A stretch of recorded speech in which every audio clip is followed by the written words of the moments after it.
پھر زمین آسمان کو ایسے جھٹکا دے گا، ایک جھٹکا دے گا، پھر کہے گا انا الملک، میں بادشاہ ہوں۔ او میرے بھائیو بہنوں، ایسی موت مانگو اللہ سے، جب جا رہے ہیں تو اللہ خوش ہو رہا۔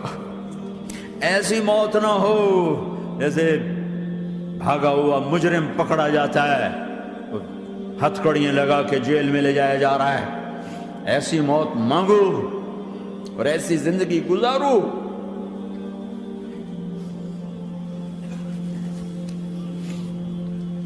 موت ہمارے لیے راحت ہے، اللہ خوش ہو رہا۔ جب سعد بن معاذ کا انتقال ہوا تو آپ نے فرمایا، میرے نبی نے فرمایا، سعد بن معاذ بڑے صحابہ میں ہیں، میرے نبی نے فرمایا کہ آج اللہ کا عرش خوشی سے جھوم اٹھا ہے، چونکہ وہاں تو جا رہے ہیں نا، یہاں سے نکلنا ہے، وہاں تو پہنچنا ہے، وہاں تو خوشی ہے، یہاں غم ہے۔ تو ہم نے کہا، میرے نبی نے فرمایا کہ آج میرے اللہ کا عرش سعد کے پہنچنے پر خوشی میں جھوم اٹھا ہے۔ ایسی موت مانگو کہ اللہ کا عرش بھی خوشی سے جھومے، اللہ بھی خوش ہو جائے۔ کیا کر رہے ہو؟ کدھر جا رہے ہو؟ اس دھوکے کے گھر، اس مچھر کے پر، اس مکڑی کے جالے، اس دکھوں کے گھر، اس غموں کی دنیا میں کیا ڈھونڈتے ہو؟ جاؤ اللہ کو ڈھونڈو، جاؤ اس کے حبیب کو ڈھونڈو، پھر جاؤ مزے کی زندگی یہاں گزارو، مزے کی نیند قبر میں پوری کرو، اور جنت میں ہمیشہ کی راحتوں کے مالک بن جاؤ۔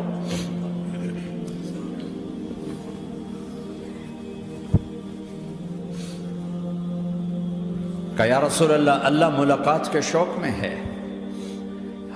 تو میرے نبی فرماتے کہ میرے حسنین کا کیا ہوگا؟ میں تو دیکھ رہا ہوں ایک زہر میں تڑپتا ہے، ایک بچوں سمیت نیزے پہ چڑھا ہوا ہے۔ ویسے بھی محرم ہمیں یاد دلاتا ہے کہ اللہ کو راضی کرنے کے لیے آخری حدوں تک پہنچنا بھی کامیابی کا صحرا گلے میں ڈالنا ہے۔ ایک نے فتح کا جھنڈا گاڑا، قیامت تک کے لیے ذلت اس کے ماتھے کا نشان بن گئی۔ ایک نے سر کٹا کے نیزے پہ چڑھایا اور قیامت تک کے لیے عزت کا صحرا گلے میں ڈال لیا۔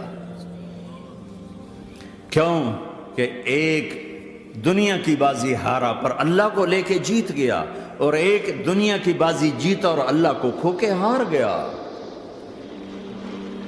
اللہ کو پالینے کے بعد کوئی ہار نہیں، اللہ کو کھو دینے کے بعد کوئی جیت نہیں۔ اللہ کو اپنا مطلب بناؤ، اللہ کو مطلب بناؤ، اللہ کو مطلب بناؤ، اللہ کو اپنی زندگی کا مقصد بناؤ۔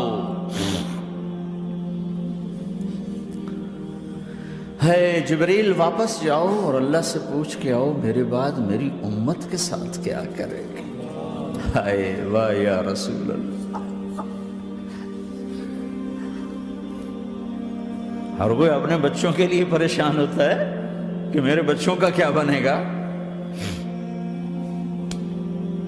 آپ کہہ رہے ہیں میری امت کے ساتھ کیا کرے گا میرا اللہ؟ جاؤ اللہ سے پوچھ کے میں پھر جواب دوں گا۔ واپس گئے، جواب آیا کہ اللہ کہہ رہے ہیں کہ ساتھ دوں گا، میرے رب کی عزت کی قسم، اور لاکھوں کروڑوں درود و سلام ہوں اس کملی والے کا۔ اگر آپ یہ سوال نہ اٹھاتے، آج میں اور تم بھی بندر خنزیر ہوتے۔ بیچ میں وہ حائل ہو گئے، ان کے آنسو، ان کی دعائیں۔ مچھلی کھانے پر اللہ تعالیٰ نے موسیٰ علیہ السلام کی قوم کو، پورے شہر کو بندر بنا دیا۔ مچھلی کھانا کون سا گناہ ہے؟ اللہ نے کہا بس ہفتے کو نہیں کھانی، کھاؤ، اتوار پیر منگل بدھ جمعہ جمعہ کھاؤ، ہفتہ نہیں۔ مگر نہیں کھائیں گے، کھایا، اللہ نے بندر بنا دیا۔ شراب پینا مچھلی کھانے سے بڑا گناہ ہے، اور بیچنا اس سے بھی بڑا گناہ ہے، اور نشے کی چیزیں بیچنا اس سے بھی بڑا گناہ ہے، ماں باپ کی نافرمانی اس سے بھی بڑا گناہ ہے۔ میرے نبی سے پوچھا گیا یا رسول اللہ قیامت کب آئے گی؟ کہا اللہ کو پتا ہے۔ کہا کوئی نشانی بتا دیں، کوئی نشانی بتا دیں۔ تو آپ نے فرمایا جب ماؤں کو ذلیل کیا جائے گا قیامت آ جائے گی۔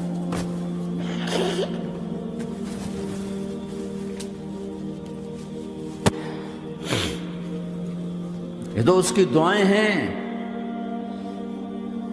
بیچ میں آ کے کھڑی ہو جاتی ہیں۔ اللہ تعالیٰ نے کسی کو بندر بنایا، کسی کو خنزیر بنایا، کسی کو زمین میں دھسایا، کسی کو پانیوں میں بہایا، کسی کو ہواؤں سے اڑایا، کسی پر آگ کو برسایا، کسی پر بجلیوں کی چمک کو سے ان کو راکھ کیا۔ کب میرے رب نے کیا کچھ نہیں کیا۔ وَكَمْ أَهْلَكْنَا مِنَ الْقُرُونِ مِنْ بَعْدِ نُوحٍ وَكَفَى بِرَبِّكَ بِذُنُوبِ عِبَادِهِ خَبِيرًا بَصِيرًا۔ کیا کچھ نہیں ہوا، ہمارے ساتھ وہ کچھ کیوں نہیں ہوا کہ وہ کملی والے کی دعائیں ہیں، دعائیں ہیں، دعائیں ہیں، رونا دھونا ہے، امتی امتی۔ اچھا چلو یہ تو دنیا ہو گئی، آپ نے یاد رکھا۔ میدان معاشر میں میرے نبی نے فرمایا جب جہنم کو لایا جائے گا اور ایک چیخ مارے گی، کوئی کسی کو یاد نہیں کرے گا، سب بھول جائیں گے۔ ہر ایک کی زبان کے آپ نے مشہور لفظ سنا ہوگا، نفسی نفسی۔